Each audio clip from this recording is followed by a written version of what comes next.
Welcome back to another episode of Keoni Chats, and today's guest is someone that I consider a very close friend. So whenever I go into a new situation, let's say it's a new job, or maybe a new class, or just to a new school, I tend to make very close relationships with my male friends. So it's nice to be able to not just talk about whatever we have in common or however we met, but just talk about life and just kind of go into that, because while it is nice to kind of complain about the work day or complain about class, it's like I want to know what else is going on. So with that same mindset, my friend Robert Buddy White is this week's guest, and he is someone that likes to dig, meaning he likes to ask further questions. He wants to keep going. He wants to continue asking why.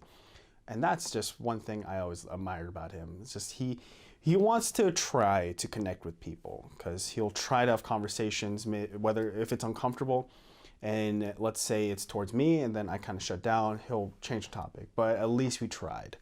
So I was very happy to get him on this show because I know how vocal he is, and about not just what's going on in the community right now, but just about everything.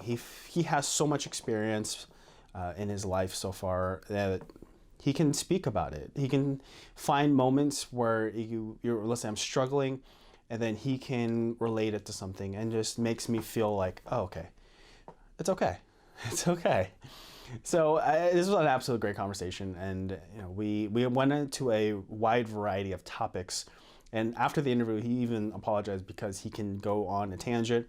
And I just told him that, hey man, I thought it was great because it took the conversation in a natural direction. And granted, when things dip a little bit, that's when I ask a follow-up question, or just ask a new question altogether. Sometimes it's not as smooth as I want, but oh well. So yeah, he and I met in Eugene as I was working at the Qdoba Mexican Grill during the late night shifts of like 8 to 4 a.m. Woo! And he came in as a cook. So after obviously doing some training of just letting him know what we'll need for the night and just working with him throughout the whole night, we would, so after that shift, I would invite whoever is interested. Again, this is college, so if this was to happen in the real world, maybe not really happen. But as the manager, I would invite people over to my house to just play some video games and unwind. This gets brought up in the interview, but he told me that he was straight judging me because of this comic book cover over my right shoulder of the Joker, and just all of my love for the superhero genre. But then once we started talking and obviously just hung out more, he was happy. He was great. So it's just. Yeah, I could gush about this episode for forever, but I will send everyone off to that interview in a moment. But I wanted to let everyone know that the DC animated movie review series is making one last presentation, as there are about maybe 6 movies that I ended up missing, which I don't feel good about that, but at least I get to watch some more movies and get to review them with a different eye. So keep an eye out for that one. And Super Bowl is coming up, and once the Super Bowl is done, I did mention in my last intro that I will release my mock draft for round 1 of the NFL draft, which I just said that twice, but oh well. So keep an eye out for that as well. And if you have been following the KC Media brand on social media, which the handles are KC Media 13 on Instagram and Twitter, and then Conlu K Media on Facebook, you might have seen some photos that I have been releasing very slowly. So I got to shadow Dylan Vibes on one of his photo shoots on MLK Day. And while he was taking some photos, I was helping out, and obviously I'm happy to help because I want to learn, get to just dive into that environment. I took some photos too. So the full album, keep an eye out for that one, just because it's taken a little bit for me to wrap my head around Photoshop and what else I could do to improve an image. So follow me on social media, the KC Media brand. So it'll be KC Media 13 on both Twitter and Instagram again, and then Conlu K Media on Facebook. So if you want to follow me personally, just go to KC Media first, and then you'll see that I'm linked up there. So I'm trying to get more traffic towards those social media platforms, just because it's newer. I want to just try and establish that up. So however you are listening to this episode, through whatever platform you prefer, or if you're watching it on YouTube, I hope you enjoy my chat with Robert Buddy White.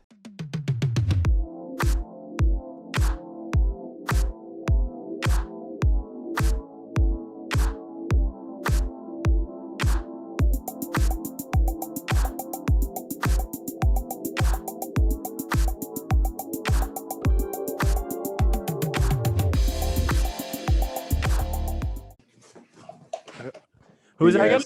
This is Milo. What's up? Say hello. Okay. All right. Bye-bye. Okay. That's Milo. And then, this is Milo. And then Doobie is a small little, I don't know what he is, a mutt. It's okay. Go. Yeah, he's a mutt. So he's somewhere around. Go. There you go. I mean, they also want to hang out. That's cool too. You see how he's like, I'm letting just hanging out. This camera view somehow. Did you have dogs growing up? I did. I had it was an African Benja. It was it looked like a dingo mixed with like a golden retriever. And then that dog was like really, really like stupid, and it just like laid in the road, kept getting hit by cars, kept running away. It was just fucking its life up. It wasn't going anywhere. Anyway, so I forgot what happened to him or her, because her name was Misha. And then my mom, before she passed, got it was a Lhasa Apso. Okay. And she named it after me and my nephew Dre, and then Buddy. So his name was J Bud. And he essentially started out as my dog. And then I figured out all the responsibilities, so it sucked. And I was like, I kind of gave up at a young age. And then from there, my mom passed away. And during like the transition of her passing for like the next year or two, like my dog was like, bye, mama. Come here real quick. Layla, come say hi. Come say hi. Come here. We're getting Buddy White's daughter, Layla May. Hello. Say hi. Say hi, Keoni. You're on a podcast now. Okay, you're gonna leave. Okay. Right? You know me before I was even thinking about a kid, dude. So yeah, did you ever like think back to when you had the dog and you're like, because a lot of people are like, oh, when you have a dog, it's like a precursor to how you would be as a parent. Did you ever think about like when you're having a dog? If that was the case, I should never have kids. I'm growing now. With hold on, are we recording right now? I can pause it. I can pause it. Yes, please, real quick. All right, after a short intermission, we are officially back. Sorry about that, guys. Kids, duties of a parent. The duties of a parent, but you know what? You're doing it gracefully. Thank you. But to answer your question, like with animals, like how that translates over to like parenting, yes, it's an element, like it's like, oh, I have to look out for a being and have to take care of it and stuff like that. But like, yeah, I couldn't do it with the animals. But parenting, I love my kids. I love being around them. I love their energy. I love them being curious. Their curiosity sparks my intensity. You know what I mean? Like they're ready to go 24/7 and figure out this brand new hostile world. So I just want to make sure I'm there when the training wheels come off. You know? What was your first fear you had when Layla came into the world? To be completely honest, when Layla came, it was June 2018. I forgot what just took place in like major media or whatever it was. So my major fear, and I think this like stems from like me losing my mother at a young age, is me being killed or passing away before she gets to like, I get to experience her in her older years and be able to have those cognitive conversations, if that makes sense. Like, so everything for me was pivotal around my 11th year, right? That's when my mom left. That's when I transitioned schools and went to a private school. That's when I did something different. That's when I started hanging with a different crowd, XYZ. And as I grew up, I always had a story from my mom or of my mom of, hey, you remind me so much of your mom, but I felt robbed of that, and I felt robbed of that experience. So honestly, when she was born, my fear, I believe it was a black man that got killed in the media around that time. And it like fucked with me because things happened down in Eugene. I always kept getting stopped by cops, or if they didn't think I was an athlete, then it was this or that. And yeah, that was my major fear. So with the passing of your mom now, how, I mean, it's obvious the negativity is there because you didn't have these members. Can you find any silver lining to how you processed her passing and how you want to put that into Um, your parenting? well, I mean, the openness.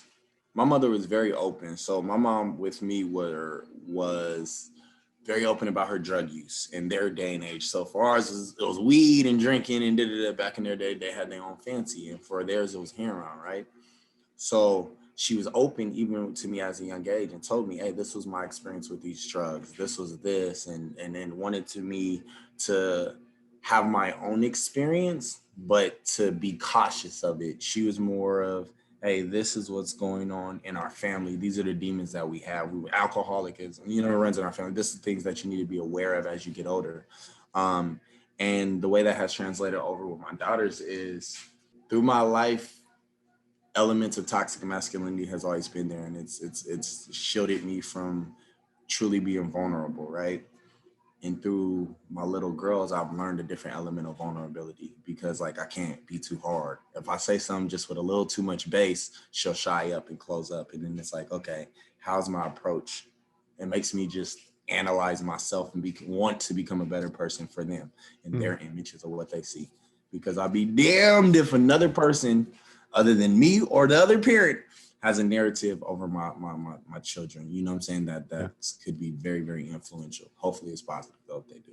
Yeah, I feel like as time has progressed, the years have gone on, being a masculine that's open with their feelings is becoming more acceptable. Obviously, with maybe with mental health becoming such a big topic, and then being able to have actual conversations with people that can be hard to get through because you don't know which way you want to sway, right or left, or is this going to spark an argument, or is this going to actually have a positive after effect or something like that. So with just, I mean, there's so many places we could go. I guess we can go into the lineup of kind of which how you have it lined Yeah, up, because that goes into it. So like, yeah, again, with all these things after my mom died, I was kind of like fortunate. I was fortunate to have my father there. And I think that goes into the next one of fatherhood and just being black, right? So after all of these, the undertone is always, unfortunately, I've had to learn to be comfortable in my skin, right? And that's the fucked up part. But I've learned through all these different elements how to adjust, how to adapt, how to learn and live, right? So throughout all this, mom died, passed away. I'm learning um, the world differently, of how the world sees me. Started kicking it with the wrong crowd, which led to me being arrested when I was 17 or 18. 18. I got arrested when I was 18. Crime happened when I was 17. Long story short, did something I wasn't supposed to. Was somewhere I shouldn't have been, kicking it with the wrong crowd. So I got charged with a robbery in a first degree and a burglary or attempt robbery and a burglary in a first degree. okay. In layman's term, it means you're fucked. Mm. For me, this opened up a whole new world. It opened up a whole new chapter of my life due to the fact it gave me a new exposure. Unfortunately, I had to be a martyr for me to see this, right? So we have Measure 11 in Oregon. A lot of people don't know about Measure 11, or they changed it to Senate Bill 1008 now. But Measure 11 came in 94 or got put into legislation or law. Yeah, law. Yeah, there we go. Law in 94, and it was authored by John Maddox. And what it is it's a mandatory minimum sentencing where they can charge youth at the age of 15 as adults, right?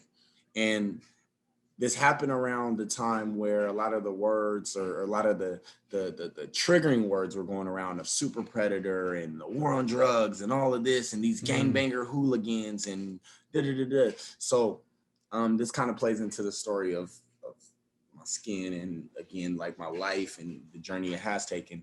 So getting in like trouble. I didn't know anything about Measure 11. They came to me with a plea and I prayed. And my first offense, never been in trouble with the law. I was actually signed up for the Navy at this time. So after the crime happened, unfortunately, I just kind of distanced myself from everybody. I knew that wasn't like how I was raised. I just wanted to be accepted, blase, blase. And the crime happened. After that, split up, got recruited by a Navy recruiter, went through all the physicals. I was ready to go. And 3 months after my 18th birthday, the marshals came to my dad's house at 5 in the morning, I want to say. They busted down my dad's door. They went to my house, my apartment me and my girlfriend had, busted down that door. They went to her parents' house, busted down that door. And I'm getting calls from first my father, then my girlfriend, and then her mom's like, hey, the cops are here. Like, what's going on? And I'm like, I don't know what you're talking about. Like, why are you calling me? They're going to track you. Like, stop.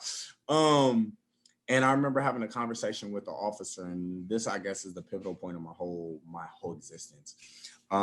She essentially said she needs me to come in and talk to her on questioning and about a case that was taking place. Through street values, it taught me not to tell. If I was there, I was guilty. That's how you handle it. You take it to the neck. And that's exactly what I did. And I got the longest sentence out of my two co-defendants who ended up giving a narrative. And out of it, I became friends with the victim that played part in the crime. The judge out of it became my mentor, good friend. And this is where God blessed me, because little did I know going down this path, it would have put me in a dark, dark place, but it gave me room to break down, to rebuild. I signed my plea to 61 months and off I went to Oregon Youth Authority. And I had all this image of being bad, right? I had this image of you go to jail, you got to be hard, don't drop the soap, X, Y, Z, like all these scary things. It's a school of gladiators, right? And I went, and it ended up changing my life. The first 6 months, I got into 24 fights. My affiliations from the street life of gangbanging, I ended up being the only one from my section that was there, and that ended up proving weird as the so-called opposition, the so-called enemy, ended up being my best friend. Like to this day, it's my daughter's goddad. It was the first person I met when I was in there, and he just showed me nothing but love and broke this nomer or this misunderstanding that just be, you know what I mean, because you're put in this place, you can't grow, or you're expected to be this negative person, this negative entity, XYZ. Out of that, I did my sentence. Again, got in trouble the first couple months. And one of my last fights I got into, I actually hurt somebody and I broke their jaw. And I remember them talking about more time on my sentence. And I remember my family still being there and coming to visit me and being supportive. But I remember right after this happened, my sister, who's like my mom, essentially said, like, if you continue down this path, we not gonna be here for you. We're not gonna support you. Mom didn't raise you this way. Dad didn't raise you this way. Like, you're making all of us look stupid. You know what I'm saying? Like, you're like making us look like you don't have any home training. You're like starting to like embarrass. Exactly. To like, this ain't us. Like, not represent your last name correctly. Exactly. Exactly. I do smoke, so I'm just gonna. There are a few things you said that I wanted to unpack. So, before we started you telling your story, I had a little brain, I don't want to say brain fart, maybe just a brain freeze without eating anything cold. So I want to ask you, because you wanted to be more vulnerable with Layla and you wanted to be able to be open with her. So obviously she's not at the point where she can watch TV and, digest fully. Yeah, she's watching. And let's say there's I don't know, Family Matters on with, I think it was one with Steve Urkel or Mhm. yeah. Yeah. Yeah. So no, if she gets to that age and she, let's say that's on TV, and then they see maybe the harder, stern father figure and maybe just a little more rigid, what how are you going to explain that to her, and like how about that parenting style back then versus now, or Okay, is it so yeah. I say along with that. So I believe in whooping my kids.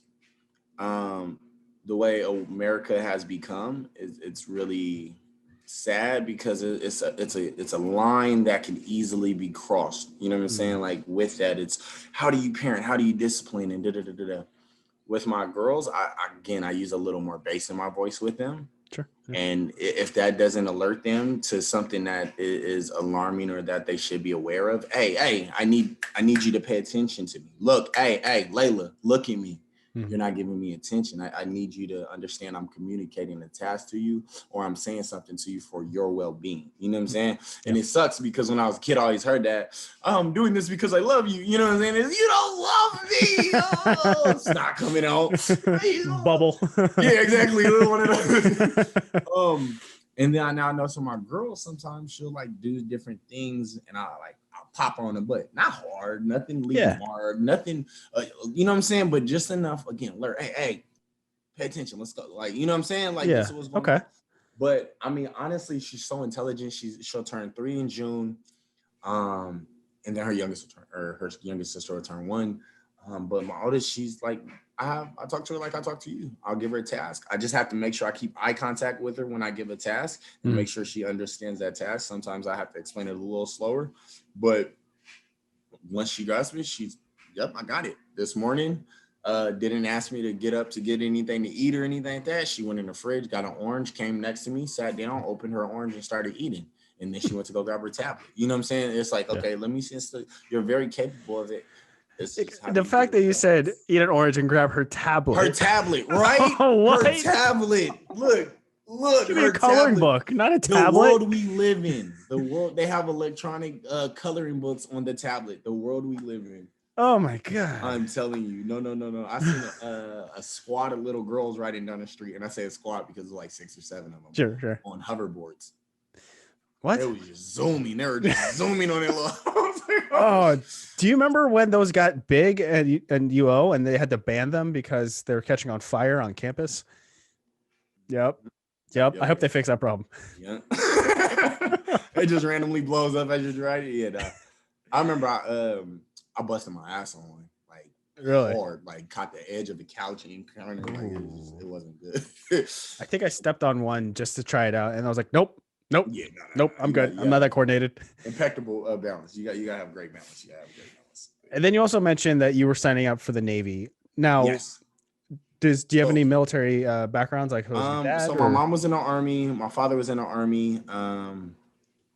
Both, I believe, honorably discharged. They did a little, you know what I'm saying, back in the day, whatever it was, they went off and, or National Guards, but yeah, I think something like that, National Guard. So, you know what I mean, they were stuff like that.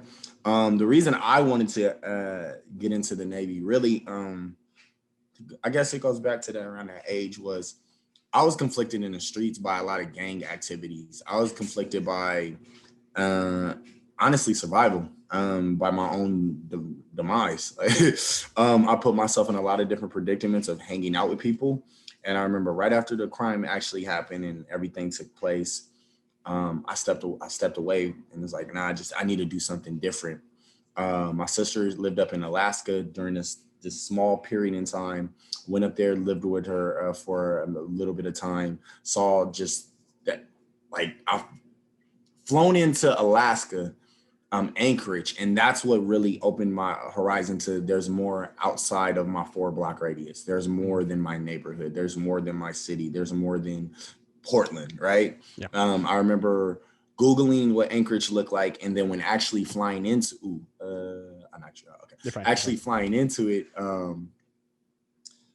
it looked surreal. It's a purple cast over the mountains, snow cap. it was just so beautiful. And I remember just going up there and me and my sister, first couple of days playing in the clay. And it was like, bro, there's so much more out here, right? Yeah. So when I finally did actually get back, I was like, what is it that I can do to get out of here? I was already, when I was at school, it was good. I had good grades. When I wasn't, you could see the fluctuation in the progress reports. But I think at this point, I was kind of behind already. And the Navy was like, look, like, hey, we can get you your education. These are programs we have within it. And I was like, you know what, this looks like the best thing, because going up to the sentencing, my actual, or signing of my plea, better yet, right? Because I took a plea rather than actually being sentenced. I lost my train of thought real quick. I had the recruiter coming for all the court dates and all of that. I had support from the community coming. I had all these different things. DA wanted me to give up a statement if I were to leave or anything like that. Navy recruiter was like, hey, you sign him free. He could come with us. Still didn't happen. So it was just like, it was a blessing in disguise, which kind of goes as we journey more down the line. I did a total of about 4.5 years, a little less than 5. I've met and now have treasured friendships with so many different influential individuals in life. Like my sentencing judge ended up being one of my like father figures. How'd that conversation go to like to actually talk to him? To actually talk to him, because I remember, so I started watching, actually I just watched this documentary on HBO Max called McMillions with, it's about the McDonald's monopoly scandal. And then I remember one of those guys who got convicted actually ended up inviting the judge and his wife to his 60th birthday party. And when he introduced them to people, everyone's jaws just like dropped. Yep. So how did you get that conversation going with him to like see that he's just he's so more than it a person? And just do for sake of his identity, I'm not going to mention, you know what I mean? Sure. Certain things, good, again, because I didn't talk to him. But we had a good conversation. So after everything, when I signed the plea, because he kept trying to convince me, like, hey, look, like, you got to take it to trial. You got to convince 6-7 people to find you guilty. Like, are you sure? So during this period in time, I never been through the judicial system, so I didn't know the process. So I'm being scared out. First bought my private attorney.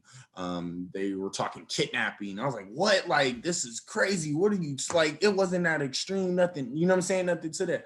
The victim's vouching for me, like, hey, Mr. White didn't, you know what I'm saying? Like, he didn't participate as these other people are talking. This was going on. Like, I can vouch for him.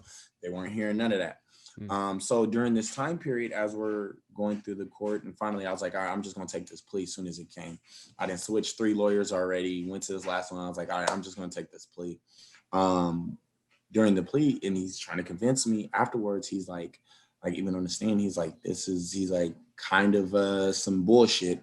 He said, I've never seen for the extreme of these charges and how old you are with this amount of support from the community in this courtroom to be going away for this long. And he's like, this is what's wrong with our system. And he looked at the DA at the time, who I ended up working with later down the road in life. He told him straight up, like, hey, meet me in my chambers after this. He came down off the bench, gave me his personal number. He said, hey, look, you're being dealt a shorthand. Where you're about to go, you're going to have to do some time. There's going to be some knuckleheads here. Get your head straight. Stay in touch with me. He's like, we'll see what we can do when you get out. And it went from that initial just contact to 5 years later, me living in his house, having a key to his house, traveling, speaking poetry, XYZ. So through the whole period, we just kind of stayed in touch. I wrote a poem, actually, it was called Power. And it was right after I got in my last fight. I was kind of doing much better. I'm on a couple different boards within the actual facility system. I wrote some papers just of my observations. Those papers started getting passed around, and individuals just started reaching some of the right hands, and they had me come and they're like, hey, can you speak at one of our shareholding meetings and just tell your take as a youth in our facilities? And from there, it just happened to be the same day that my judge ended up coming to visit me and talk about my case and some other stuff. And he knew one of the heads that ran the facility or was in charge. And one thing led to another. I just fell in the graces of different individuals. And before I knew it, I was still behind bars. But every other week, I was traveling around Oregon to speak about just the judicial system and how it can be changed, and what would that look like in an imperfect world, right? What would perfection look like? Or what would just the eradication of the system, what would the whole transformation of the system look like? So once I got closer to my time period of coming home, me and him, we started talking a lot more, and I was still doing the speaking. I gathered some other mentors who had me doing other things. One of my other mentors reached out and was like, "Hey, there's a job opportunity for you," and this is what led to Capitol Hill. He Hey, come speak. I was like, all right, sounds good. There's like, there's a job. Want you to fill out this application. I filled out the application through a month process. And then I finally got onto the Casey Foundation as one of their first national youth advisory board, which looked over national policies that told of the system of how we're impacting our kids. Like Measure 11 here is different, named different other places, and the disproportion is major. So that's where that led. Are you still talking to that judge today? Yep, I still talk to him. I just actually talked to him not too long ago. He bought a farm outside of where he was living, not too far. He's like, come down with the kids, and I got some turkeys and da da da. And yes, he's still a dear friend. I actually still have a key to his house. Wow. Yeah, Wow, man. That's yeah, those are the kind of connections you want to always work on. And that's something I'm working on too, as far as reconnecting with people that I've met in my life so far. You're a great example of that. So it's, it's I don't know how to describe that feeling of just being able to, reach out to someone and then the conversation just continues like it was, stopped yesterday. Yeah, exactly. I mean, that's it, energy. That's the only way to explain it. Truthfully, energy, real, recognize real. You know what I'm saying? Like you're gonna tell certain individuals in your life that spark certain things, and that being that energy. It's like, okay, you know what? When I see this person, I know it's love. Yeah, there it is. Yeah, I know it's love, no matter what. Yeah, it's love.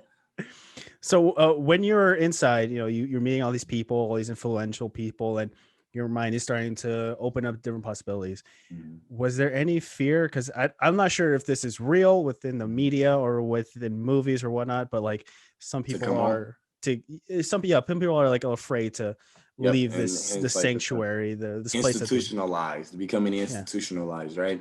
And I say it plays a trauma, or you gain a trauma from it, and with that, it's how you adjust and you come back from that trauma.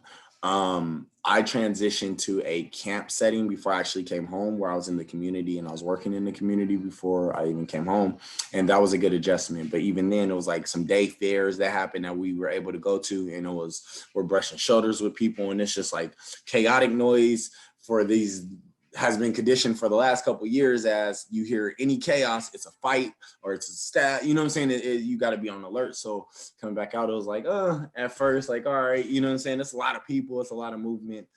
But I can't say it really institutionalized. Granted, being transparent, I have seen different, and I've been out for 5 years. I've been off papers for 3 years. You know what I'm saying? So it's been a while since I've been even really impacted in this, like in a facility. But I say there's still different little things that I've taken from my like routines in the day, right? So I don't like gyms and stuff like that. I'm not macho. I don't have all that testosterone built up anymore. I don't have to impress anybody. So like being in the gym setting, I'd rather not be. I'd rather be at home, do some push-ups in my room. You know what I mean? I can do everything because I've learned it in a closed off setting when I didn't have it. One thing I do miss, I can't say it's a fear, but it has played a part, is meditation. Being able to have just nothing but time to really just think and tap into the inner voice that I have, right? And getting out and having all these distractions. So yes, the fear of a cell phone, that's the major fear. Technology. Yeah, there's so many people now that are just like disconnecting and really honing into that peaceful quietness meditation. Mhm. Who taught you that? Um, whew, okay. I had an untraditional, I guess, teaching of meditation. We called him Grandpa. He was the Native American coordinator in the facility, and he would do sweat lodges. Oh, And at first I didn't realize how much I was scared of the dark until I got in a sweat lodge and you're hot and can't really get out. And we went through this, and I was doing that for about a year. And then I started doing yoga, and because I had a knee injury, so I started doing yoga to really stretch out. But during these yoga times, I would feel high afterwards, and I was like, "What is this high?" Like it was weird. Like it was almost like a runner's high. That's the only way to explain it, was a runner's high. And then I started watching more things to tap into myself. Like a couple things proved true in my life. Can't trust everybody all the time. Everybody isn't always 100, and doesn't. You know what I mean, there's situations where people falter. The only voice that has never faltered to me is that inner voice. And too often we become distracted by all the other stimulus to really tap back into that voice. You know what I'm saying? That's always been honest to us. That's always, if we're truthful to ourselves, that voice has never let us wrong. You know what I'm saying? When it's something doing bad, you know better until you numb that voice out and then it goes away. So I guess that kind of played into it. And then leading after yoga, wanting to learn more of that. And meditation has become a healer to once I got my last year, once I transitioned to a camp, it was on the beach. So it was like just dunes outside, and I had the privilege of going outside. So my daily routine was I would get and go. We had a studio. We was privileged to get all the equipment for a studio. So I'll go into the studio early in the morning, just dibble and dabble, learn something new. And then I'll go outside and I'll just sit on a bench and just hear all the nature, hear everything, get inside my head and put forth my intention for that day. How am I wanting to be perceived? How do I want to perceive others? What energy am I going to put out there that no matter what, because I know once I put this out there and have this intention, someone's going to try to come bombard it and change that. But how am I going to fight it off? What disciplines am I going to learn today? And that's kind of been my daily philosophy until Corona hit and got depressed. And then that shit went out the window. I was like, nah, I don't know this session. so you know, for myself, trying to be more open, trying to be more vocal about what I've experienced and the lessons I've learned, you know, there's sometimes it's hard to decipher what really is me and what really am I just kind of regurgitating from someone else I heard. How much of what you said, let's say in the last couple sentences you just said, how much of that is you? How much is that is just from other people that have taught you this kind of philosophy?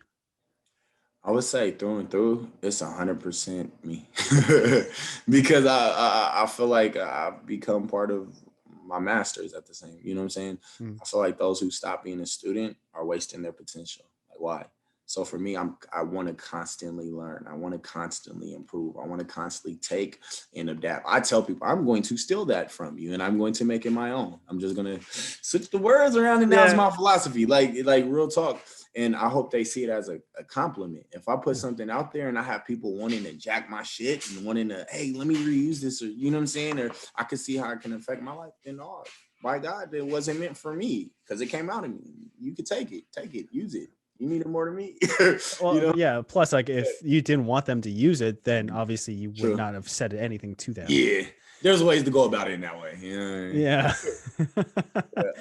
Nah, I feel like I try to learn every day and try to take it in and what I can use. So from what I just said, I feel like 100% of that is me, but that's just through trial and error. That's through seeing, that's through learning, and that's kind of like the summed philosophy from it is I gotta put the energy out, you know? Yeah.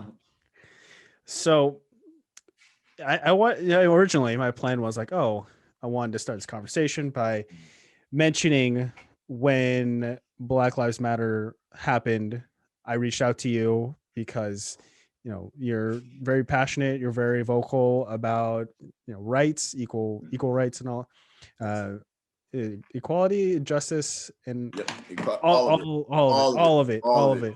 So I wanted to reach out to you, and then I felt like I felt like a dick because I was just like, I was offering to do something for you, and then when it came to like you saying, oh, would you want to come to the protest downtown? And then I just like, No, that anxiety was just like, Oh, Hey, real talk. I'm gonna be truthful with you. I'm glad you did not come. I saw a lady get shot by a rubber bullet. It does not look like something like I get it. it's so Okay. it's rough because like I want to show my I want to support you. I want to support Yeah, everyone yeah. that this is affecting, and that's also attached to you. And then it's just the whole like the idea that keeps bugging me is just like I put a foot forward and then I like hastily Nah, retreated that foot. every, I say like this: everybody plays a position. Everybody can't be a general. Everybody can't be a soldier. Everybody can't be this. Everybody, you know what I'm saying? What it is just you have to play a certain role in this revolution. If we think about it, the time that we're living in right now, we're on the cuff of transition. Like it's unheard of a pandemic that puts us out. We now transition into a world where everything's technology. Everything is at a distance. We're not, you know what I'm saying? It's not Mhm. our old selves is totally different, right? So it to have the smoothest ushering in of this next transition, we have to adapt, we have to learn, we have to grow, right? And with that is finding your place. And with that, every war, again, like for me, I went out on the front lines, I got maced, I saw a lady, that bullet was meant for me, it hit the lady instead. I did the ooh, ooh, ooh. I did some sports back in the day, so I got away. You know what I'm saying? But I'm joking about it, but it was her. She sacrificed herself. And I bet she was out there the next night. There was some other people that found it out that was out there the next night. The night that I went, unfortunately, my partner at the time was pregnant with my child, and she was stressing so much that we almost had a miscarriage. Right? Oh, You know what I'm saying? yeah. And she was worrying. But when I had to talk, her family being biracial, and I had to talk with her brother's looking at me, and this is one of the closest moments me and this man ever had. And he's like, I understand. He's like, I understand why you went out there. I understand. And I had no words for her other than, baby, I'm sorry. I don't know how to put this to you, but this is my fight. Mm. This is the time that I have to make a mark on it and say, nah, I'm tired of seeing every news clipping of another young black man being killed by other black men or by cops. I'm sick of this narrative. How long does this have to go on before we start thinking differently? We look back at the Willie Lynch letters and it tells of how history and how if you do it right, you can break a slave where you won't have to whip them anymore. They're going to do it themselves. You don't have to kill them. They're going to do it themselves. And upon that, we have a system that's put in place to push back. You know what I'm saying? That the push us back, to hold us back. And I don't want to seem, and that makes it seem like, oh, all black people are victims. No, because no, we have the advantage. We understand the war that we're going against. We have the intelligence. It's just now, how do we shape the next generation to do something different and actually put forth and be about that fight? Everybody is so instant. Back in the day, I couldn't get to work. We're boycotting the buses. Okay, that means I have to walk 4 or 5 miles to work because of this one mission that we're on. That's not instant gratification. That means I have to go through the struggle. I'm getting those blisters on my feet. That's something to go through. Nowadays, everybody just wants something to peaceful real quick. Oh, these marches happen. The protests aren't happening anymore. You see what I'm saying? What's said and done? How many days did it take for this boycott to happen where they changed it for the buses? Mm. Has it happened with the policing system yet? You know what I'm saying? In our home front, Yeah. I don't know. But I'm everywhere with that, and I could touch a lot of different areas. But I'm very like I'm tired of seeing this summer. I had 4 cousins killed. I had one paralyzed. They stood over him and shot him. Killed my other cousin from out of town. I had 2 of my young men that were on my caseloads get killed, and this isn't from the cops. This is from just other black men. This is from the war on ourselves. That's again not being talked about. You know what I'm saying? Or when it is being talked about, it's seen as, hey, this young potential black man to go wherever. It's not seen that way. The narrative showed is, oh, this person that has this record already was involved in this shooting. Doesn't This is a son, this is a father, this is a brother, this is somebody. You know what I'm saying? Like It's that. a little too factual. Yeah, It's not too personal. yeah. Yeah, it's I the this is actually the first time this year. I guess not this, but this last 12 months is where like I really thought more about politics than I ever have in my whole life. So it's so much to take in. It's so much to try to digest, and just to see what's going on as far as the George Floyd and then everything else that has come since. It's hard. I'm still trying to wrap my head around it. So when it comes to, you know, this, what the media portrays in that, it's like, I just don't know. I don't know like how else to like. I think I'm still trying to digest those feelings. Yeah, and it sucks because there's not a perfect situation. You know what I'm saying? Who's the yes, like for George Floyd, and he died. They put his foot on the neck. You know what I'm saying? Everybody saw it on video, and it's damn, this man died. We don't know that he had a record. We don't know. You know what I'm saying? Not saying that he's the most perfect person. I guess my only argument with that is just like there's too much power out there, and it's being yielded one way. Yeah. Our killers are going on vacations. That's all I'm saying. Like our killers are going on vacations. It's a lot more to the story than is being told, and it's we're being desensitized to it. Excuse me, we're being desensitized to it. How who do you go to kind of get all these feelings, emotions, thoughts sorted out? I mean, you said you got plenty of mentors. Is there one person that you've gone to this past, 12, 13 months that really helped you kind of get all these emotions and all of these thoughts kind of my put together? bros? So I have a select like 5 in my circle, like real close. 2 of them are my daughter's goddads. And those are the 2 I usually go to. One on 2 ends of the spectrum. So all my people in my circles are ex-gang members. You know what I'm saying? Like come from the streets, so it's a like struggle.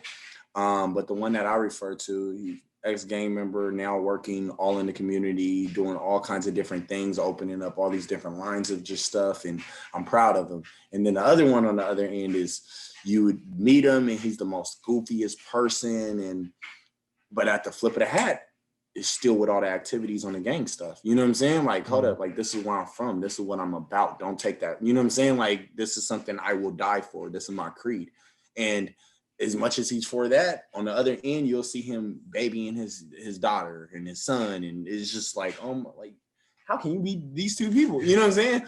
But those is usually my yin and yang, because 9 times out of 10, I'll get like an ignorant answer from a bro, and then I'll get like this intellectual answer, and then he'll go ignorant, and so it evens out, and it's just, I know they want the best for me, so they're only going to tell me real, you know what I'm saying? So that's who I'll go to. Or I have a couple, well, I know a lot of different like judges, and that's cool for that talk. And let's talk on that level. But it's a different kind of conversation. Yeah, it's a different type of conversation than with my loved ones, and we're having a conversation, and it's like, okay, we're gonna cut some layers. I don't care if I'm politically correct. I'm gonna say a lot of F words. I'm gonna say a lot of N words. I'm gonna say a lot, you know what I'm saying? Like, yeah. So you just gotta let it rip.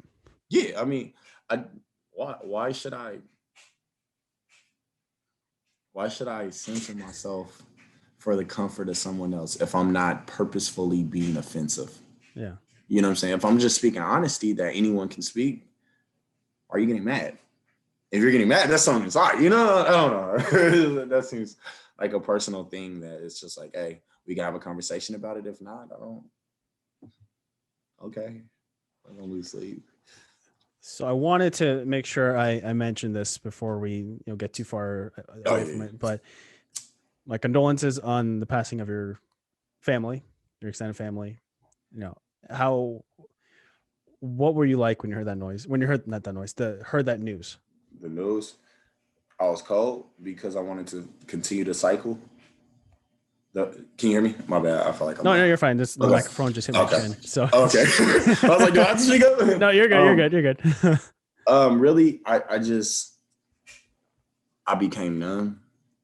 And I helped my children because one of my little cousins, the way they killed him was so cold and it was so ruthless. We don't live in that type of world.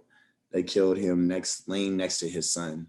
They somehow, it was a setup where the people got into the house and they killed him. And then it was all broadcasted like it was nothing. And then his visual got shot up. while we're at another visual. And it was like, damn, when are we going to learn? Wake up, stupid. Wake up, stupid. So many different families are being affected. People are finding out their family due to deaths. Like, it's numbing. It's numbing. Because I want to go kill the person that killed my cousin. But then what am I doing? I'm killing somebody else's cousin.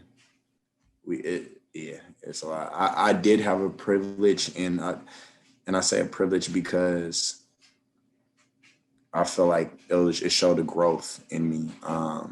When I went to jail, my little cousin, she was 14, she ended up being murdered by her boyfriend. And I ended up being in jail with her boyfriend that did it. And it was a confliction because he was from my side of the tracks, so to speak. And I knew him previous, and before the murder happened, they were at my house. We were barbecuing, like literally days before this happened. So the anger I had for this person, like, I'm going when I see you. And then I found out I would have the opportunity while being locked up to get next to him. But about time I was finally able to get next to him, I didn't work to build a reputation. I didn't work to build myself up, and I didn't work to be different. And so when I finally got the chance to sit down with him, and he just looked at me, he's like, bro, I'm sorry. I was like, hey, man, you know what I'm saying? Like, okay, but you still killed my cousin. And then he told me the situation, what happened. And we broke a lot of walls down because it showed his vulnerability. It showed it was an accident. He showed, hey, I didn't mean, you know what I'm saying? It wasn't like I was going out, I was gunning it. It just happened. I did, all these different things. And I felt more sorry for him than anything. It's because, like, you got to live with that. You know what I'm saying? At the end of the day, you got to live with that. Yeah. And what do you do with that kind of anger? Obviously, it's so easy. It's so easy to just snap and just do what you just said. Just go out and kill a person that killed your cousin.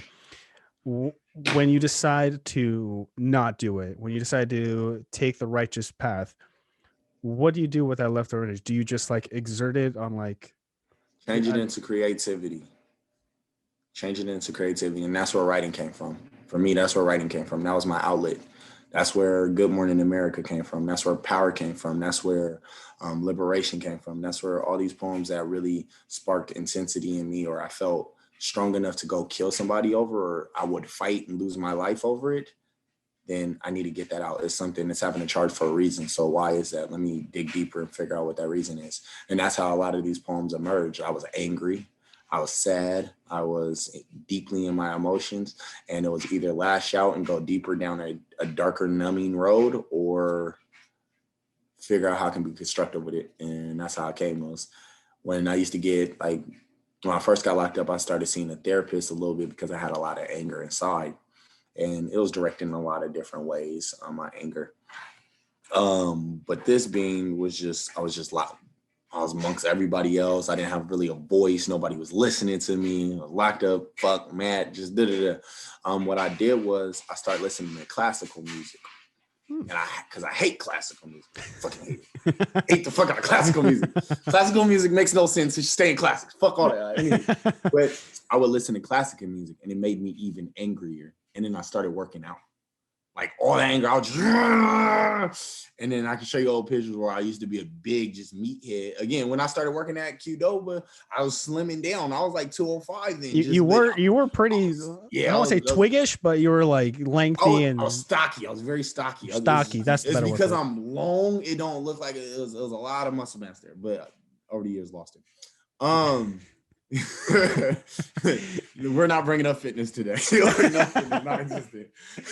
I was about to say, like, yeah, if you're using that kind of anger, that kind of frustration to fuel your workouts, you're going to be exhausted, physically exhausted, but then you're also not going to feel any kind of resolution. You're just going to be like, it's still there. It's still in my head. Yes and no, because then it becomes almost trivial. It becomes almost a game. It becomes almost something that, like, you kind of look forward to. Like, oh, I'm kind of frustrated. I'm about to go beat these. I'm about to go beat these weights up. Like, I'm all right. I got some anger for the night. All right, you know what? You fueled me, yo. Yeah. One of my boys, actually, when I was talking about my brother, I was joking with him, and I just called him fat. I was like, bro, you getting kind of big, bro. Like, you getting some titties. And then he just kind of looked at me and like, all right. And I never knew it. And he told me years later, I was like, bro, he's like, you remember how afterwards I just like, he's fit now. I'm like, bro, like, he's like, you call me fat? I was like, yeah, I just said it like passing. I'm like, yeah. He's like, bro, that's the whole reason I've been working out like up until this point. Like, I won't get like, he's like, I'll never get like that again. Like, you messed with my psyche. And I was like, all right. But yeah. Yeah, I remember. So, the girlfriend I had leaving college, she told me one day, she was just like, you should go to the gym. Just go to the gym, because I think I was just kind of being too much of a couch potato or something like that, or just I was getting too content.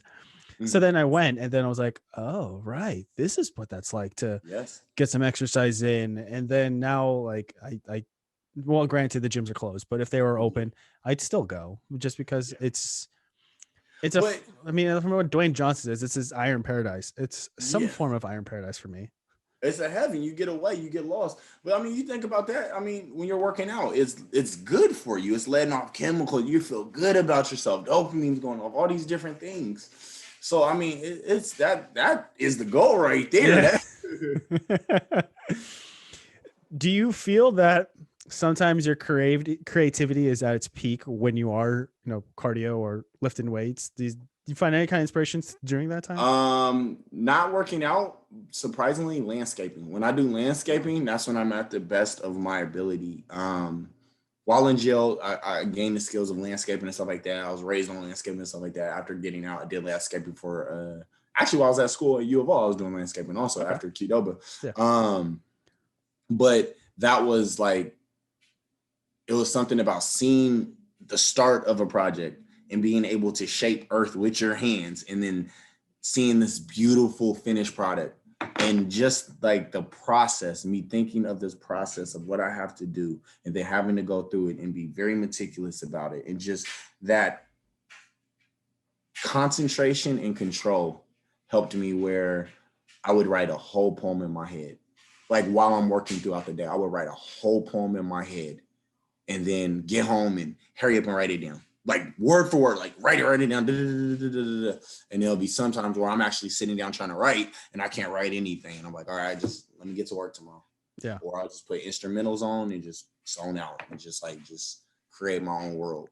But not classic music. Not classical. That's going to create Halo, Call of Duty world, maybe. Yeah. Yeah. What were you doing when you came up with, you mentioned Good Morning America. What were you doing when that inspiration came up? Because you also said a line in that poem from the video I saw where you mentioned, correct me if I'm wrong, that you don't hate Donald Trump because you don't know him personally. Yes. Correct? Okay. Yes. Where did this poem come from, and where did that line come from specifically? So my dad raised me on the fact of, until you truthfully know somebody, you can't just go off everybody's reputation. You only can believe half what you hear, half what you see, right? I'm not a Trump supporter, but I do know I was a fan of The Apprentice. I can't admit that. I was a big ass fan of The Apprentice. When I referenced to being rich, it was a Donald Trump quote. I want to be rich like Trump. You know what I'm saying? You look at all these going up like Donald Trump. Hey, you know what I'm saying? Mac Miller had a song called Donald Trump, I believe. Exactly. Yeah. So after all and then something switched. And I like myself, I don't believe everything media always says. Why is everybody having to believe this way? You know what I'm saying? Anyway, granted, I'm the type of person, show me genuine authenticity. Yes, he brought up a lot of race issues. Yes, he caused a lot of conflict. Yes, he allowed a lot of bullshit to boil to a head. But he was honest about it. To me, it was honest about it. You know what I'm saying? I'm not a political person. I don't want somebody listening to this later. You're fucking wrong, dude. You're fucking wrong. That's what I thought would happen. He's the fucking great savior. Look, no. Please don't get mad. I'm from Park Rose. I'm a Portland native. Look. Yeah. But I never met him. I never had the chance to have a conversation with him and really get to gauge him. Granted, what the media has shown me is hate and but I also know what hate bait is. You know what I'm saying? Like, they troll all over the internet. You know what I'm saying? For different things. They start beefs just for publicity and getting paid. Who knows that wasn't all of this? He could have been getting paid on the back end. I'm not into all that money. I don't know all that on that. He could, after everything's said and done, it's the 25th. You know what I'm saying? Inauguration was 25 days ago. Who knows, in a couple weeks, a big payout come. Yeah. I do know all my other presidents ain't never gave me $1,200. I'm just saying. I'm just saying. Like, I was cool with Obama, but the nigga never put $1,500 in my hand. But I mean, I'm making jokes of it. But I mean, at the end of the day, I'm not a political person. But in that stance, I felt I had to be because everybody else was and everything that backed it. So the line that came after that was, I don't know. I am not anti-Trump because personally, I don't know him as a man. But my melanin strongly urges a stand because if the Ku Klux Klan backs him and Hillary was voted most popular, it seems only right that I put on 2 black leather gloves that form fists and fight back. So here, good morning, America. I hope you like your coffee black. And with that line, it was, I seen it, all these powers. Like at the time when he was being elected, Trump had all this, the Ku Klux Klan and all these white supremacists feeling just super empowered. Hillary was voted most popular and all her values weren't in the line with me. You know what I'm saying? And it's like, okay, hold up. Where's my voice? The only voice that I felt authentic to kind of my being and how I feel with America and has made me kind of fed up to it is on some Malcolm X shit, is on some Black Panther shit, is on some, you know what I'm saying? Something that makes me, why am I here? I'm not here to be just docile. I have a libido. I have a spirit. I have, you know what I'm saying? Yeah. I want to rah, but that's where that kind of came from. Okay. And it's, you just recited that just straight from memory, didn't you?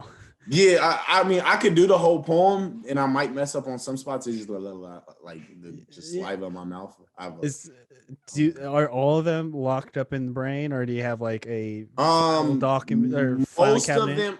So I have memorized all of my poems by heart at least once.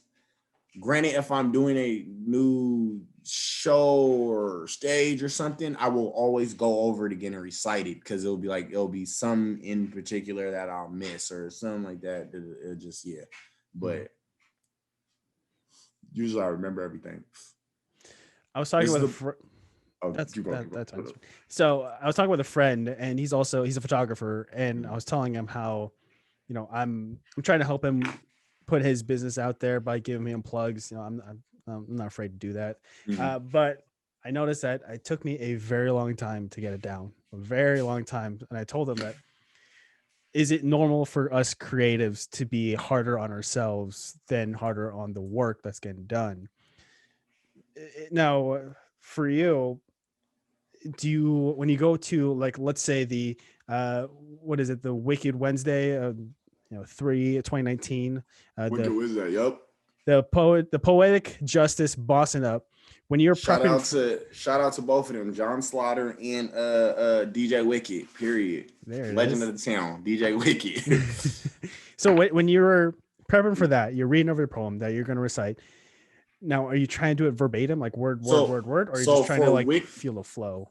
Wicked Wednesday wasn't a poetry show. That was a rap show, right? Okay. So I started off with rap and I was like, oh, I want to be a rapper. And then I met her older sister, poetry, and I was like, ooh, you more beautiful. Hey, come talk to me. You more my speed. And that's how it turned. And that's how I explained it. Like rap, you're so confined to this structure of bar. And you have to fit it, and it has to, and you have to go to the beat of that producer. When I write my poems, it's the beat to my heart, and I find my own rhythm, I find my own time, and I find my own dramatic pause. And it naturally forms, and then it's like, okay, yeah.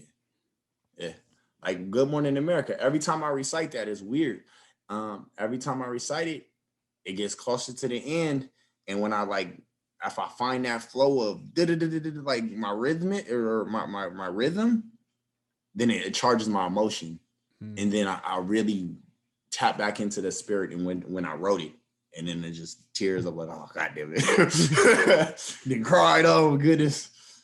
I mean, it's your work. It's, it's your baby. It's something that you're very passionate about. And then it's the same way with this podcast. It's like if someone, if if I get to like the end of a very long sentence where I'm describing to someone and I, start really thinking about all these conversations I've had, because you'll be episode 34. So it's like I've had 34 conversations. If I Straight think up. back to every one of those conversations, and like I'm just like, God damn.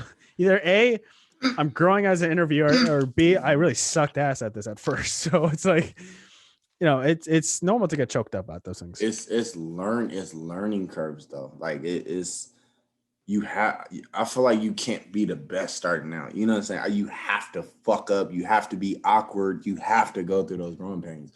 I remember a poetry slam I did, and I felt confident. I mean, I memorized every single word. I practiced my fluctuation, the whole performance of it. Got there, and I was like, oh my goodness, everything cleared out, and I'm just standing there in front of these people like, this is awkward. Like, this is awkward. Like, I can't what am I to, and you know what I'm saying? So but I've always had a love of talking in front of people, but it's just like, if I do, what message am I bringing forth? So what do you think it takes for a person to be able to speak in front of a group of, like, let's say 20 to 30 people, and then not just speak about, let's say you're presenting? That's easy because you're reading from a script, but this is something that you're passionate about. You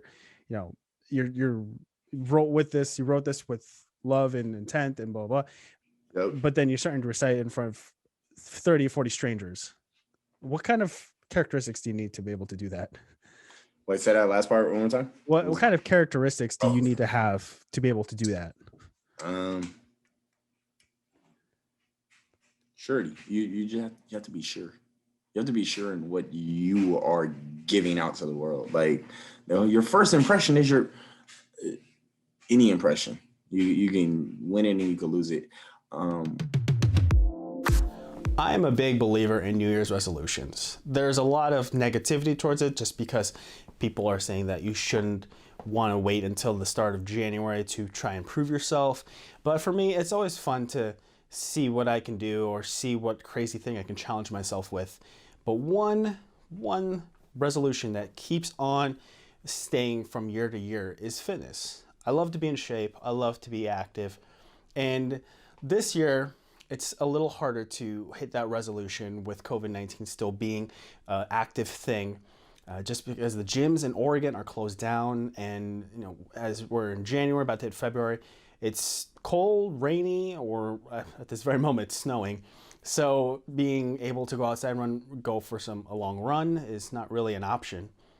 But there is a shining light. There is resolution, to play on the words, there are resolution coming in the form of Dylan Vibes of Vibes Training.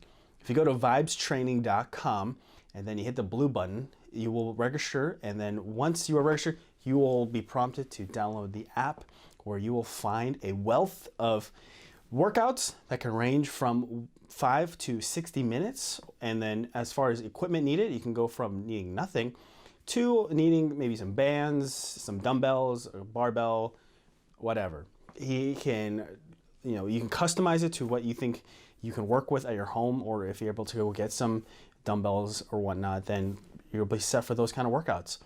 So once you are into the app, you will have a community where you can share your fitness achievements, or if you want to just get some questions answered. And you have a place to track your progress, and you have a place to, you'll have instant access to Dylan's energetic and very, very infectious passion towards fitness. So download Vibes Training after registering on vibestraining.com, and then get your New Year's resolution up and going. Okay, after intermission number 2, I mean, it's only normal because in all acts in place, no, I'm kidding. Father duties. Father duties made us take another pause, but we have also been relocated to a whole nother position. We got whole nother great, position. I think, candle holders on the ceilings from what I see. I try to keep it symmetric, but it's a little off, a little dust. I don't know what that means with all this stuff behind the flame's not lit anymore. It's not lit. yet. Okay, so we were talking about the personality traits you need to be a public speaker, because it's something you seem very easily acquainted to or easily comfortable with. I think, okay, so my secret is I'm actually shy. I'm super shy. And when I get shy, I get like paranoid of who I am around. So that has been kind of my key into like interacting with a crowd or interacting with people around me is how do I get to break the ice and get closer in your world to make me feel comfortable in my world. Like my world's already like it's cool, but if it's too much going on, I'm really shy. Let me know who you are. What's your name? If I can get you to get talking real quick, I won't have to talk. And it's like, all right. In turn, I will feel comfortable enough to start talking as you know me. You start giving more information and opening up more, and the layers that you start telling me, it's okay. The layers that. When speaking in front of a crowd, I think that is missed. You can't have that dating period or that courting period to do that. So you just have to put your true authentic self out. You have to be sure in who you are at that moment. I think it's more scarier to talk to a smaller group than a bigger group. The largest group I've spoken in front of, I want to say was about 2,500. And I've spoken in front of a classroom of high schoolers where I'm like, I'm getting judged. Like, you're definitely judging me right now. Like when I was in high school and campus assemblies, yeah, like I'm judging. Yeah, they're judging. So yeah, before we started this interview, we were just obviously catching up, but you told me about your job as was it POI or POC? It's POIC. Stands POIC. for Portland Opportunity Industrialization Centers. Where you have to And be a form of public speaking as you help some kids that have been lost up in the system. But I want you to explain it because I could explain all day. So within that capacity, I mentor young men that have been affected by the system in some way, ages ranging from 12 to 18, from initial contact with police to exiting probation.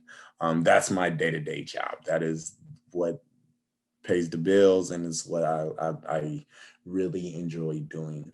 I do admit it is very emotionally taxing. I think any job where you deal with individuals and their lives, you have to learn how to, I can never say this word, compartmental.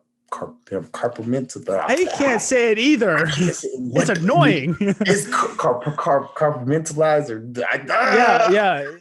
You have to let's just put it away. You marginally. Put it in a box and Oh God, no! I can't. You know the word I'm talking about, though. Yeah, I know what you're talking.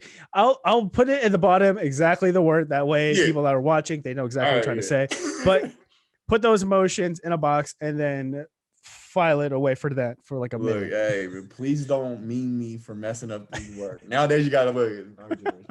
Don't meme me. I'll make you meme famous. Yeah. But it's learning how to put it away when coming home and not giving home what you had out in the world. I know if I come home in a bad energy and my little girl can sense it immediately. And the way she approaches me changes and it alters. And for me, I'm a very, very affectionate person. I will, me and my little girl be in a store screaming at the top of I don't care. It's her world. We're just living in it. So that's really the major key within the work that we do is self-care and separating and learning how to keep that balance and the elegance of that. Again, with our young men, we help them with day-to-day lifestyle choices, getting into an apartment, getting into a house, getting into school, getting driver's license, graduating probation. These may seem weird, you know what I'm saying? Graduating probation, for instance, right? All of our population is Black and brown boys. So that's an accomplishment. And that sucks to even say. Like, that sucks that like my culture keeps that as a norm. Like, oh, he just got off probation. No, he should be graduating. You know what I'm saying? Like, and our program is put in that position or put in place where we give them that opportunity to also graduate. Like, you're a little older. You're not our typical high school students. Don't trip. We're going to work with you. We're going to get you through it. We're going to get you into this goal. And I think one of the clicking moments was when I took a group of our young men, when the world was the world, before everything shut down. I took them to Pacific University. We couldn't come down to U of R, but we went to Pacific University and we had a tour of it. And this young man, if you read his rap sheet, quote unquote, his rap sheet, right, it's in a file and it doesn't tell who he is, but it tells just this overall view of everything that he's been dealt. Doesn't give the root, but it gives the problems. It doesn't give, you know what I'm saying? It doesn't give the solution, but it gives the problems of everything that's wrong with him. And I remember us going into the music hall, and there was this one girl playing in this big grand music hall that they had, but by herself. And we're going along our tour, and our young man, his eyes are just glowing, and he's just watching her. He's transfixed. And I asked him, like, hey, we have to keep going. Like, let's go. And he's like, let me get a couple more minutes. Let me just get a couple more minutes. It wasn't like she was playing Rowdy Rich in the Box. It wasn't like she was playing, you know what I'm saying, like some new way. She was playing some classical piano. And he just was so mesmerized. And I remember pulling him away finally. I was like, hey, bro, we have to go. We have to continue on the tour. And he was almost brought to tears. And he brought me to tears. And he was like, hey, I can do that. And I was like, what you mean? I was like, he's like, bro, I can do that, bro. He's like, it ain't no teacher in there. She's just chilling. You saw these kids in the studios. Like, I can do this. I love music anyway. I know how to play such like all these instruments with no training, but I know how to do, like, I can do this. I was like, all right, we'll work on it. And he's like, no, I can do this. Like, in the urgency in his voice, especially working with our young men, the urgency, it's often missed because people don't understand what they're going through. You know, their struggles is like, that's the rewarding part. Seeing them get out of this struggle, or seeing them see the light out of this struggle. How am I going to get out of this? How am I, like, simple accomplishment of the day? Hey, I got a meal. I brought some money back from home. One of our kids almost lost it one time, like really lost it. And it was just over money because they didn't know the circumstances that was going on at home. They didn't know his mom didn't have rent. They didn't know they didn't have food. They didn't know the struggle that was going on. And it was like, man, like, how can I help? How can we help? How can I, you know, like, how can we assist? And I think that the kid that just got eyes were wide and just saying, I could do this. Just hearing you talk about that, just, if putting myself, let's say I was in that same room, I will get hyped. I will get so fired up for that kid. It's like this, that's, some degree, that's how I felt when I got to University of Oregon. I was just like, I made it to school. I'm about to find my career path. I'm about to do this. I'm about to, graduate. I saw a path for myself. This kid was starting to see a path for himself, and as someone that just mentors him, and then, it makes it kind of envious. I was like, I want to help kids out too, because when, just going back to like our Qdoba days, just be able to teach you some things, how to cook chicken or just how to make rice or something like that. I love that. Being able to share my knowledge, be able to share, what I've grown, my experiences, and just to help you. I think anytime I see someone going from like A to like D, and I'm just like, oh, that's my man. Let's go. Hey, that takes me back, man. Quick side note, shout out to the Qdoba days. I remember when they would leave me by myself at the end to clean all the dishes. You as manager, like, bro, I'm in there with you. What's up? Shirt pulled all the way up to the elbows, cleaning dishes. Right? Bro, we was back there killing it. Then leave 4 or 5 in the morning to just go to class at like 8, man. People didn't know the struggle.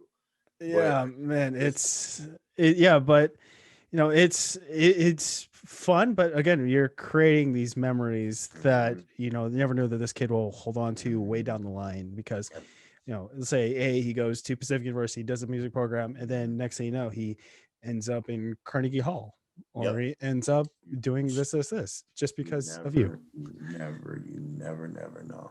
And I've seen so many different successes, and I've also seen so many different fails. But it's nothing like that sparking moment, right? And it's we don't get it too often, but once we get it, it's like, oh, there you go. This is why I do it. This is why I do it. And it's really the reason why I do it. That's the only reason that brought me back to Portland. Again, going back to a little my story when I was living in Eugene, going to school, living with my judge, traveling after getting out of jail, and then like doing it at a national level, and then like, hey, like what's going on in my own home state? Like, you know, I think the reality hit when my nephew, one of my nephews, ended up getting charged with something. And I was like, damn, like he got what? You know what I'm saying? Like when I left, there were these innocent little beings, and then you're getting charged with something. Yeah. And then in my thoughts, like, I wasn't there. I gave you an example that this was okay. How to clear this narrative. And that's what brought me back home. It's like, hold up, the young boys of my neighborhood, the young boys that keep going, I can relate to. I'm going through your struggle. I've been there. I know the town. I know the streets. I know how to interact. I know, you know what I'm saying? I know the wiggle waggles of it. We need to, like, you know what I mean? But I mean, the city has a lot of different things going on. There's a lot of different individuals that are doing major, major things and handling their biz and trying to shape the way we look at the city. Shout out to the homie Mike Capes. If y'all haven't heard of him, get on him. Mike Capes, a dope artist, and also, honestly, in my eyes, is a major mentor in our city, because a lot of young boys look up to him, and he's just like, hey man, I came from it. I rap. You know what I'm saying? I ain't got to do all this extra stuff to be cool. But you know what I'm saying? I still make present music, and people still respect me for it as an artist, but I don't have to go out and live this false image. You know what I'm saying? Yeah. Like, this is me. It's cool to be me. It's cool to be yourself. It's okay to have quirks. It's okay to be a nerd. like, no, I'm dead ass. Example A, example B, example C. Keoni, look, man, I'm gonna be completely honest. Okay. First time I ever came over to your house. Yep. You invited us over after work. I was like, okay. You had so many different, like, just, I was like, what the this is what? But it was dope though. Afterwards, like, just seeing, like, learning who you were, it was like, oh, he's a cool dude, bro. It's like, but I totally judged you. I just want to be honest now. Totally fine. Totally fine. Like, but their house makes me want to go to Comic-Con. Yeah, right. Yeah, like I've told this in a couple of podcast episodes where, like, my mom would come visit me for college and be like, son, if you want to be more taken as an adult or taken seriously, get those posters in frames right now. I was like, Mom, I can't afford that. Change them into collector items. Just a little bit. Plus, you know, I didn't know the job that I have now was able to afford all these frames. I got way more. Like, over here you can't see because it's against the camera. But yeah, it's, you know, I kind of went into that curve of like, okay, I enjoy these comic book things. I enjoy the nerdy things.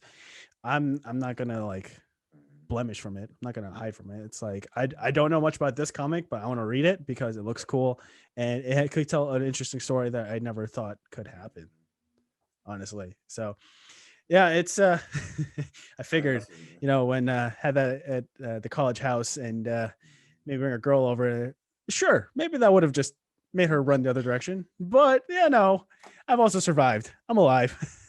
Hey man, up until like 15, 16, man. I actually, I still have it. It's just boxed up. I don't use them anymore. I have He-Man blankets, man. Like, Really? and sheets and stuff like that. Shout out to the people who know what that is. He-Man. Thundercat, Gumby, Skeletor. Yeah, well, okay, so your name's Robert. Why do you go by Buddy? my mom gave it to me. Your mom? When she was pregnant with me, she made these videos from the moment she found out I was pregnant to when I was born. But she'll make videos like diaries. Just talk to me. She's like, hey, buddy, we went to the such store today. So Buddy stuck. Granted, I'm the baby of 10. So all of my like siblings above me kind of went through the schooling system. And so like my family was really incorporated in our community. So it's teachers to this day that still don't know my name is Robert. Like Really? I remember actually the Wicked Wednesday show. My 5th grade teacher came and she was like, "Buddy," da, da, da, da," and she said something. I gave her my ID or something. Just like Robert, like where did Robert come from? I'm like, bro, I'm 28 now, and you're now just realizing my name is Robert. Like, real, I was cracking up. Yeah, She might have thought like Robert B. Buddy or yeah, Robert B. White, something like that. It's yeah. like a middle name. It's on transcripts as Buddy. Like it's crazy. You gonna get Even it legally change yeah. over officially? Nah. I love Robert. I was named after my grandpa. So Robert is my grandpa's name. Then I got my dad's middle name, last name. Yeah. And then if I have a son, I'll make him a junior. Try to hold on to my name. There you go. But I There mean, you go. Robert's not really eventful. It means bright fame. That was it. I mean, you could do like Roberto. Yeah, I was switching it up. I mess with all my little cousins and stuff, and I'm like a couple of them got pregnant. I'm like, oh, you're having a child. What's the name? Is it a girl? Like if it's a girl, name her Benicia, and if it's a boy, name him Buddy. You know what I'm saying? And yeah, It works. We can go Roberta or Roberto. Either one. We can switch it up bilingual. We got this. We got this. Okay, I just want to make sure that gets on record because on record. On record officially. Yes. So, Buddy Robert White, that's how I'm gonna talk to you now. Yeah. Man, I could talk to you forever. Yeah, man, it's good to see you, bro. Like real talk, it's good to see you, man. It's been a minute. I like to end my interviews by asking some hypothetical questions. I'm going to ask you a couple. I have a packet of 170, but we're only going with 2. So I thought about this one because of your poetry and how vocal you are. If you could put a new word in the dictionary, what would it be and what would the definition be? I don't know if it's a real word. I don't know if my cousin it doesn't have to be it. a real word. Oh yeah, I'm just thinking about this, but I don't want somebody to like, somebody else said this. But Plagiarism. My cousin might have got it from somewhere, but it's just a goofy word. Shaboobala boopy. That's it's weird. It's shaboobala boopy, and it's like it's an all universal, at least how he has used it towards me. Like we'll be arguing or something, and in the middle he's like shaboobala boopy, and like walk away like what? Like it just stops stuff. You know what I mean? That's the conversation ender right there. Yeah, like walk in the room, smells like shaboobala boopy. Like what? Like what are you talking? Like it's weird, bro. It's weird, but I have to do that one. I have to give it to that. What would the definition of that be? I think the definition will actually be the same word, shaboobala boopy. Like it means it's just it's its own mood. It's a mood. That's the definition, mood. Ooh, that's a good one. I would just, if I could, I would make, I guess sound effects are already words in the dictionary. Really? Maybe. Oh, yeah. Bang, bang. Okay, bang. For a while, I just did like the when you crack a whip, I would just go, and then the definition would just be, I don't know, you just got conlude.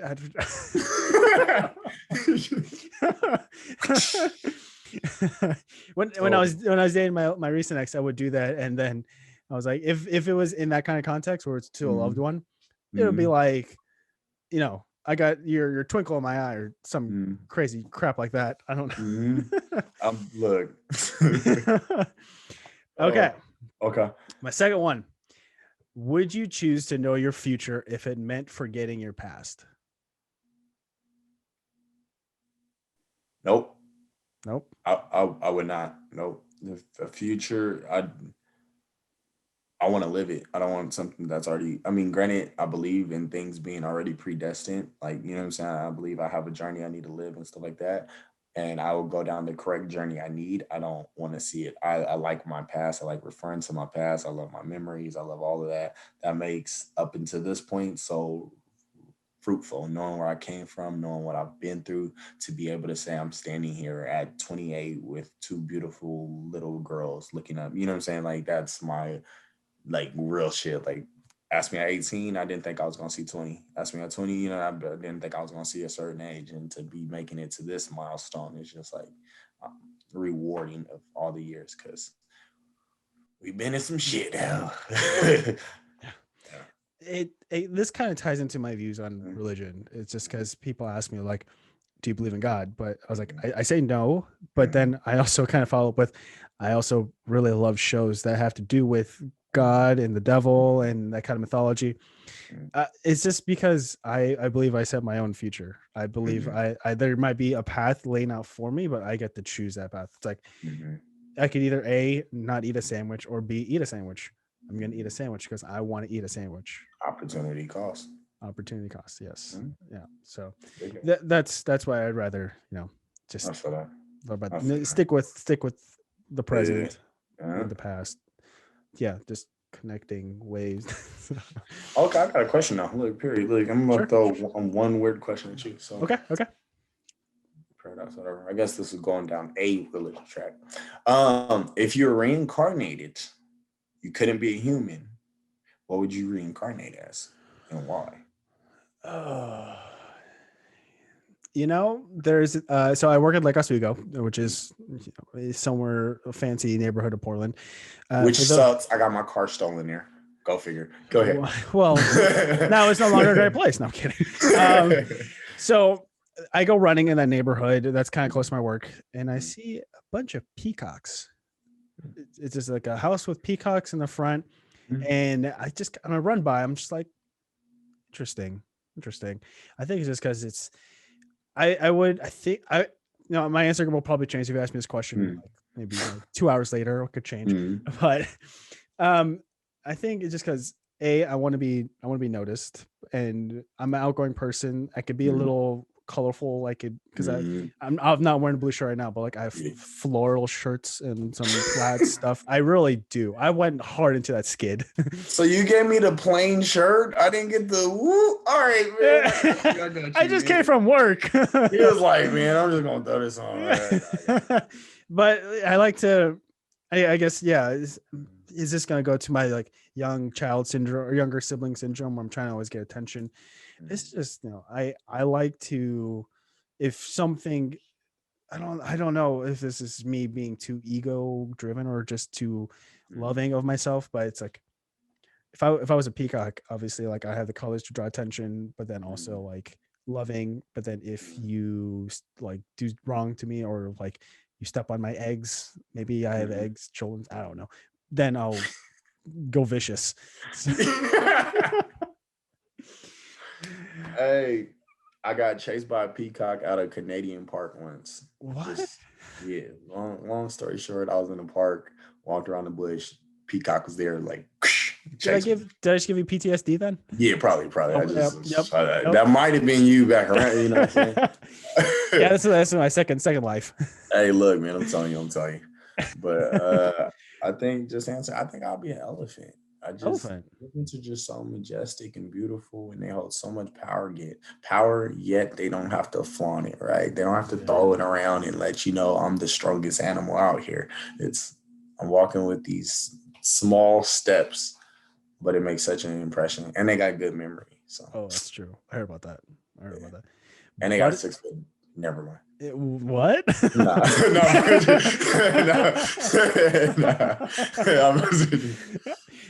Where can the people find you on social media? I'm very private with my social media. I don't have an artist page up or anything like that.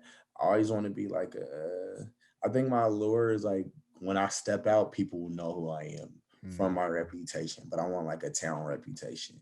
So if you come to Portland when it opens back up and stuff like that, anything going poetry, I guarantee I'll be there and performing anything like that. Other than that, like my Instagram is literally, you could attest to this, it's literally just pictures of my daughter and me doing all kinds of just different things with them. So I keep that very, very private. Actually, no, Facebook. Facebook. It's under Buddy White. There it is. Facebook under Buddy White, but even that's just a couple accolade, different things I've done in life, and haven't really been on there much. But very private when it comes to the social media. Yeah. Well, if people are already following you, then they'll know about this. So bada bing, bada boom, already done. Yeah. Give me the promo. Let's put it out there. I'll throw it up in there, man. Look. Thank you so much for sticking around until the end of the episode. If you like what you heard or watched and would like more episodes from Keoni Chats, the show can be found on all major podcast platforms under Keoni Chats. A video version is available on YouTube under Keoni Chats as well. So like and subscribe on those platforms to keep in the loop as far as the next episode released. But if you would like to be a guest, go ahead and email me your story at kcmedia13@yahoo.com, and I'd love to get you scheduled.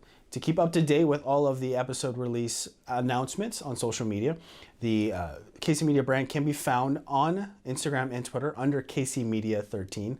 And then on Facebook, it can be found under Conluke Media. So until the next episode, everyone, please take care.